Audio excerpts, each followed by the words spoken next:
வணக்கம் பானு. திருப்பூரில் நேற்று இரவு 2 மணி நேரத்திற்கு மேலாக பெய்த கனமழையின் காரணமாக வீடுகளுக்குள் மழைநீர் புகுந்தது. அதேபோல் தாராபுரம் பகுதியில் சுவரானது இடிந்து விழுந்ததில் அதிர்ஷ்டவசமாக வீட்டில் யாரும் இல்லாததால் உயிர் சேதம் தவிர்க்கப்பட்டது.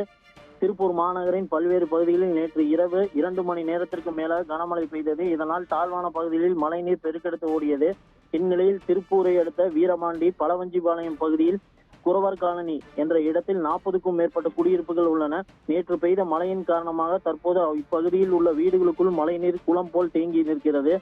மேலும் வீட்டின் இருந்த பொருட்கள் அனைத்தும் சேதமடைந்து விட்டதாகவும் மாநகராட்சி அதிகாரிகள் இப்பகுதியில் உள்ள வீடுகளுக்குள் சென்ற மழைநீரை அப்புறப்படுத்த வேண்டும் என்றும் அதேபோல் தங்களுக்கு தற்காலிக மாற்று இடம் வழங்க வேண்டும் என மாநகராட்சிக்கு அதிகாரிகளுக்கு கோரிக்கை வைத்துள்ளனர். தற்போது வரை திருப்பூர் மாநகராட்சி அதிகாரிகள் மற்றும் மாவட்ட நிர்வாகம் சார்பில் இப்பகுதியில் சென்று பார்க்கவில்லை. அதேபோல் எந்த ஒரு நடவடிக்கையும் எடுக்கவில்லை என்பது குறிப்பிடத்தக்கது.